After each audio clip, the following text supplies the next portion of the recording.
Welcome to Live a Supercharged Life, the podcast that ignites your energy and uplifts your spirit. This is your go-to space for navigating love, relationships, and personal growth. Hey everyone, and welcome back. Today we are diving deep into something that might be, a little bit uncomfortable to think about. Yeah, But honestly, I think it's something we all wonder about sometimes. for sure. Have you ever felt like you are being taken advantage of? Especially in a relationship. Yeah, Like you are constantly the one giving and they are constantly the one taking. yeah. It can be such a draining feeling. It really can. And it can really leave you feeling resentful too. Absolutely. And unfortunately, it is way more common than you think. Exactly. And that's why we are going to unpack all of this today using this great article called What to Do You're Feeling Like You're Being Used. Perfect. By the end of this deep dive, you will have some seriously helpful tips for spotting those red flags. Yes. But even more important than that, we're going to talk about building up your self-worth So important. so you can create those kick-ass healthy relationships that you deserve. Because let's face it, none of us want to be a doormat, right? We all deserve those relationships where there's mutual respect and genuine care. Okay, so let's jump right in. Let's do it. First things first, we need to understand exactly how manipulation works. It's almost like a sneaky tactic, right? Yeah. But how does it actually play out in a relationship in real life? Well, think of it this way. Manipulators are masters at using those underhanded tactics to get what they want, often at your expense. Right. They'll twist the truth, play on your emotions, and can even make you doubt your own sanity. Oh my gosh, it's almost like they create this alternate reality where you're always the one in the wrong. Exactly. Even when you know deep down, like something just isn't right. Yeah. The article mentions gaslighting. Is that what you're talking about? Yes. Gaslighting is one of those classic manipulation tactics where someone makes you question your own memories and perceptions. Wow. And get this. Studies show that it happens in a staggering 1 out of 4 relationships. Oh, wow. That means there's a good chance that you or someone you know has experienced this. That is a really sobering statistic. It is. Okay, so gaslighting is one tactic, but what are some other signs that someone might be trying to use this? Right. What should we be on the lookout for? Okay, imagine this. You meet someone new, and they are incredibly attentive, charming, showering you with compliments and affection. Okay. It feels amazing, almost like a fairy tale, right? Yeah, like love at first sight. But here's the catch. As soon as they get what they want, maybe it's a big favor, a loan, even just your emotional validation, poof, that charm disappears. Oh, so it's all fake. It's like a switch flips and they become cold and distant. Okay, that makes sense. Yeah, It's almost like they're luring you in with this over-the-top niceness, but it's all a facade. exactly. Another really classic sign is that they're always asking for favors, but never seem to reciprocate. Okay. You're always bending over backward to help them out, Yeah. but when you need a hand, they're nowhere to be found. Yes. I know that feeling. It's Yeah. like you're constantly giving, and they're just taking. Right. And you end up feeling just completely drained. Speaking of draining, have you ever heard of the Darvo pattern? Darvo. No, what is that? It might as well be a villain from a sci-fi movie, Okay. but it stands for Deny, Attack, Reverse, Victim, and Offender. What? So basically, when you try to confront a manipulator about their behavior, they deny any wrongdoing, attack you for even bringing it up, and then somehow twist the situation to make themselves look like the victim. Oh my gosh. I know, it's a lot.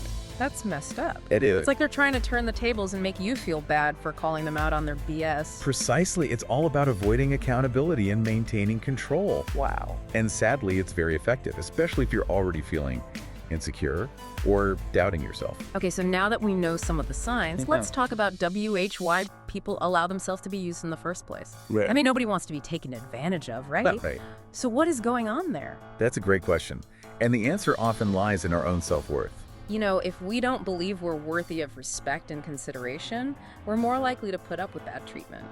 It's almost like we're subconsciously giving others permission to walk all over us. It's like setting ourselves up to be taken advantage of without even realizing it. Yeah, That's a bit scary, actually. it is. And that's why building self-esteem and understanding your own value is so crucial for creating healthy relationships. Okay. You deserve to be treated with kindness and respect, Right. and knowing that deep down will make you less likely to tolerate anything less. That makes a lot of sense. Yeah. So let's dive a little deeper into the mind of a manipulator. Okay. What are some red flags that someone might have a manipulative personality? Right. I know the article had a sort of quiz format, Yes. which I thought was kind of interesting. I like that too. So imagine you're meeting someone new. Okay. Do they constantly seek attention? Mm. Like they always need to be the center of the conversation and just love to brag about their accomplishments? Yes, that's definitely a sign. Okay, yeah, I know that type. Yeah. They're always fishing for compliments and just trying to one-up everyone else's stories. Right. What else? Are they the masters of guilt trips? Ooh. You know, the type of person who makes you feel terrible if you don't do what they want, even if it's totally unreasonable. Ugh, yes. I have definitely encountered those guilt trippers. Right. It's like they have this special talent for making you feel bad about setting boundaries. Exactly. What else should we be watching out for? Think about their sense of humor. Okay. Do they use it to put others down? Like maybe they disguise their insults as jokes, but you can tell they're really trying to undermine someone's confidence or make them look bad. Okay, yeah, I've seen that too. Yeah. It's like that passive-aggressive humor that leaves you feeling a little icky inside, even if you can't quite put your finger on. Oh, they act that. Is there anything else that just screams manipulator? Here's a big one. Okay. It might sound a little chilling, but it's really important. Manipulators often lack empathy. Whoa. It's like they have a blind spot when it comes to understanding or caring about the feelings of others. They're so focused on their own needs and desires that they don't even register the impact of their actions on the people around them. Okay, that is chilling. It is. It's almost like they're emotionally disconnected from everyone else. Exactly. And that lack of empathy allows them to manipulate and exploit others without feeling any guilt or remorse. Okay, that's some serious food for thought. It is. We've talked about the tactics, the signs, and even the psychology of a manipulator. Yeah. But now I want to know, what can we actually do about it if we find ourselves in a relationship where we feel like we're being used? Right. What's the first step? The most important step, and it might sound simple, but it can be incredibly powerful, is to set healthy boundaries. Boundaries, can you unpack that a little? Absolutely. Boundaries are essentially limits that we set to protect our physical, emotional, and mental well-being.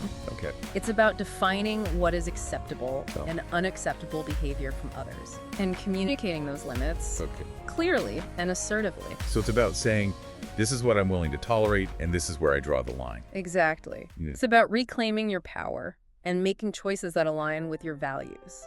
So it's about taking back our power and making sure that our needs are met.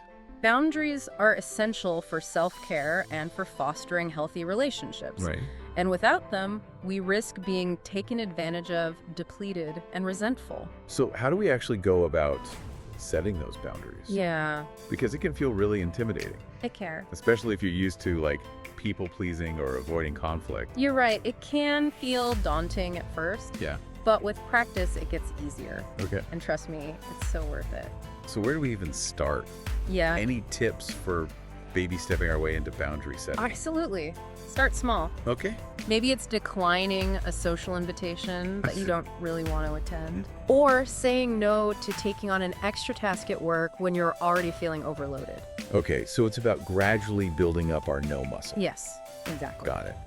Yeah. What about when we need to set a bigger boundary? Okay. Like in a relationship where we feel like we're constantly being taken advantage of? That's where clear and assertive communication is so important.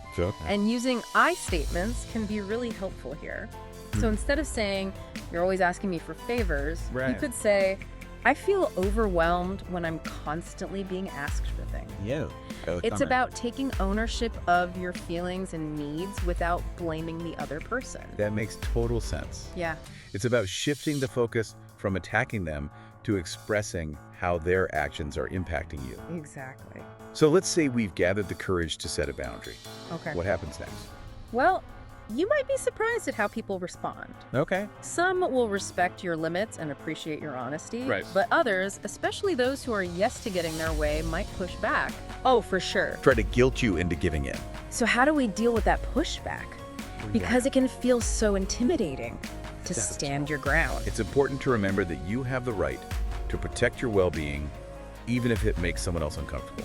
Okay. So stand firm in your boundaries, repeat them calmly and clearly, and don't get pulled back into that cycle of people-pleasing.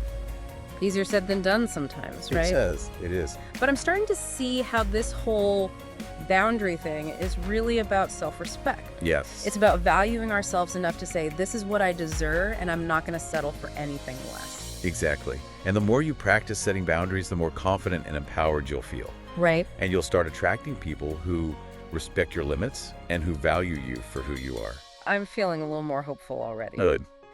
But let's be real. Breaking free from a manipulative relationship can be tough. It can. It can be a messy process. Absolutely. What can we do to support ourselves through that? Yeah, you're absolutely right. It's not a walk in the park. It takes a lot of courage and resilience. For sure. You know, the article actually used this analogy of breaking free from toxic chains, which I thought was pretty powerful. I like that. Yeah. So how do we start breaking those chains? Yeah. What's the first link we need to snap? Acknowledge that you are being used Okay. and stop making excuses for the other person's behavior. It's time to take off those rose-colored glasses. Right. And see the situation for what it really is. That can be tough though, right? It can. Especially if you've invested a lot of time and emotion into the relationship. Yeah. It's almost like you want to believe that it's not as bad as it seems.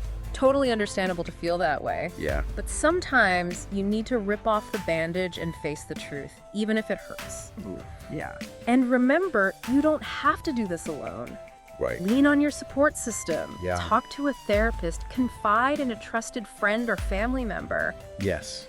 Having that outside perspective can be so validating. It is. It's like having a reality check when you're starting to doubt yourself. Exactly. And sometimes just hearing someone else say, hey, what they're doing is not okay, can give you the strength to start setting those boundaries and Right. making changes. Yeah. And it's important to remember that leaving a manipulative relationship is often a process, It is. not an overnight decision. Yeah. You know, there might be setbacks, moments of doubt, and even attempts by the manipulator Yeah, to lure you back in. absolutely. That's why it's essential to have a plan Okay. and to develop coping mechanisms for dealing with those challenges. Right. The article suggests things like setting clear boundaries, practicing self-care, and focusing on your own goals and aspirations. Right. It's about reclaiming your power and rediscovering who you are outside of that relationship. It's about creating a life that's fulfilling and meaningful, Yes, independent of that toxic relationship. exactly. I love that. Yeah. So let's say you've managed to break free from that toxic situation. How do you start rebuilding your self-worth after being used? Yeah. It seems like that could be a really vulnerable time. It absolutely is. It's natural to feel wounded and question your own judgment after such an experience. Yeah. But it's essential to remember that being used doesn't diminish your inherent worth. It's a reflection of the other person's choices, not a judgment on your character. So how do we start to internalize that message? Yeah. How do we remind ourselves that we are worthy of love and respect, even after experiencing something that might make us feel the opposite? That's where self-compassion comes in. Treat yourself with the same kindness and understanding that you would offer a dear friend. Okay. Acknowledge your pain, forgive yourself for any mistakes you might have made, and focus on your strengths and resilience. You've been through something tough, Yeah. but you're still here. Right. And that's something to celebrate. Yeah, it's like giving yourself permission to heal and grow from this experience. It's not about forgetting what happened, but about transforming it into something that makes you stronger. Exactly. And remember, rebuilding self-worth isn't a one-time fix. It's an ongoing process. It's about consistently choosing to see yourself in a positive light, celebrating your accomplishments, and surrounding yourself with people who lift you up, not drag you down. So what are some practical things that we can do Yeah. on a daily basis to nurture that self-worth? All right. I know the article had some really great tips. One of the simplest yet most powerful practices is gratitude. Okay. Take a few minutes each day to reflect on things you're grateful for, big or small. It could be as simple as a sunny day, a delicious meal, or a kind word from a friend. Right. Focusing on the positive can really help shift your perspective Yeah. and remind you of the good in your life. I love that. Yeah. It's like training your brain to look for the good instead of dwelling on the negative. Exactly. What else can we do? Another strategy is to engage in activities that make you feel good about yourself. Maybe it's spending time in nature, listening to music, creating art, or learning a new skill. The key is to find things that nourish your soul and remind you of your passions Right. and capabilities. It's about reconnecting with those things that make you feel alive and vibrant. Yes. Okay, gratitude, self-care, those are great. Yeah. Any other nuggets of wisdom from the article?